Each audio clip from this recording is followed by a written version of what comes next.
The $2 bill traces its history all the way back to 1862. That's a long time. That's longer than my lifetime. To trace the history of the two, you gotta trace the history of the one. They're brother and sister. These bills go all the way back to when the USA decided we needed paper money. Before paper money, we were using coin. Coin traces all the way back to the Roman times. That's another video we could go into. But the US has been using coin ever since the revolution. Now there's a bit of luck. People think there's a bit of luck. There's a little bit. People are a little superstitious about the $2 bill. They think there's a little bit of luck, a little bit of fun. They rip off the corners. Nobody knows what the deal is. They think they're going to get some luck. Typically, you don't do that with other currencies. I like to call these the underdog currency because there isn't even a slot in the till for these items. That's why when you walk into your local Starbucks or anything, they're going to give you a deadpan look because they don't have room for the two. There's just not enough room at this point. Years ago, maybe there was, but there isn't now. Now there's some superstition out there about these items.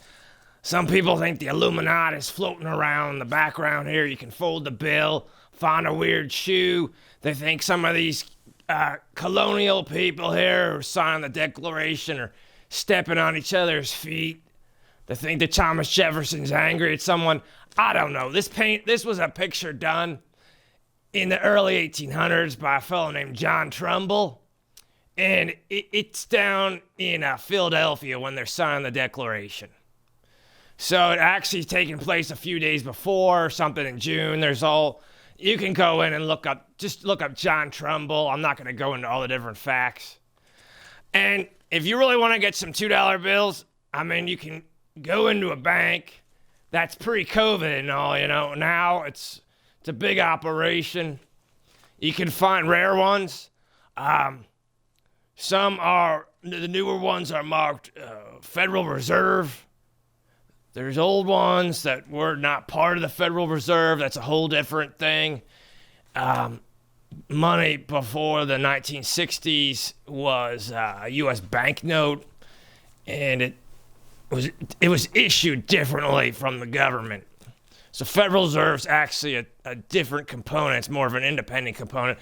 And you can go into all this information. Just look it up if you need to know it. These letters here and everything, that's going to be your different Federal Reserve banks. There's 12 of them with these letters, the original 12. There's the year and the Secretary of the Treasury. And this is a star note, which means there was a misprint. So the star means they printed it again. I guess for security issues. Also be noted, these are printed down in Texas. That's where all the twos are printed right now. They're printed in Texas. It's not printed at the mint.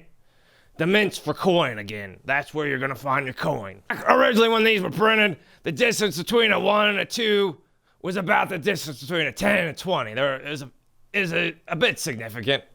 Not going to kill you, but not going to help you. So now, why do we still print these?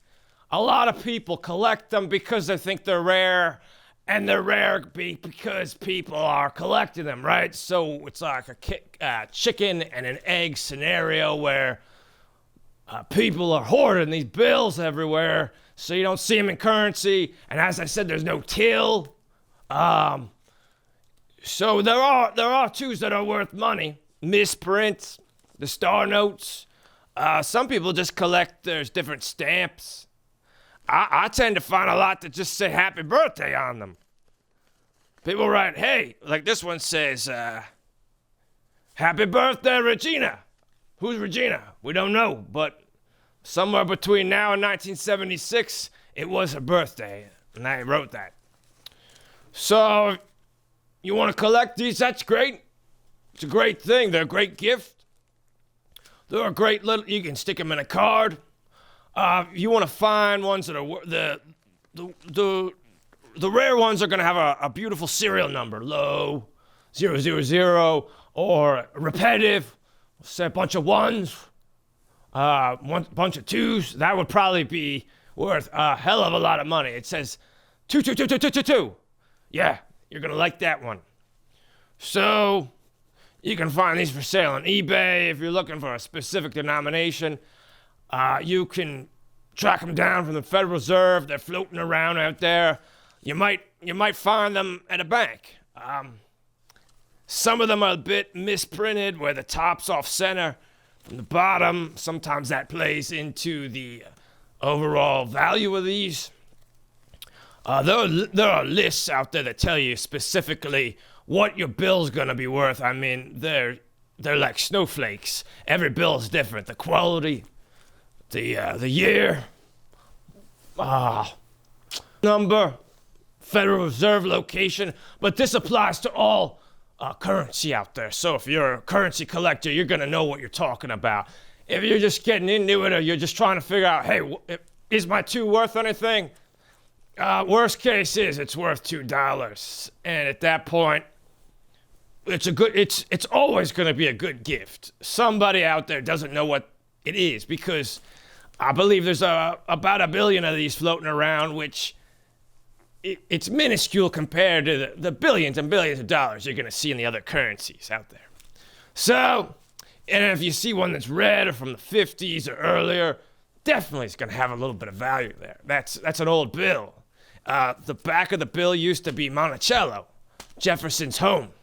Thomas Jefferson's been on the two majority of the time. There was a few. The first one was Hamilton, and they switched it up a little bit in the later 1800s. But the two that you're gonna recognize is Jefferson with the John Trumbull picture on the back, which has been around since the bicentennial, 1976. I have scoured through lots of $2 bills. I'm a hunter of twos. What I do is I love to find the ones where you can track the bill. You go to this website, people have stamped them, and you can actually see where this two's been floating around since basically when the internet came out. People have been stamping these serial numbers. So that's a fun item to just see the journey of the money. Surprisingly, usually just hovers around in that city for a great deal of time. Colleges such as Clemson, they stamp their bill with a footprint so you can trace where the currency has gone and see the economic impact that the $2 bill is having on that region. So they're a fun item. They really are, as I said, the underdog. People don't focus on other currencies as much as the $2 bill. There's a bit of magic with these. So keep the magic alive. Go out there, try to find some twos. You don't have to hoard them all. It's okay to spend them, but don't spend ones that do have a cool serial number, good quality. They're gonna be worth more than $2. So just look around, have fun, and, money's always nice to have,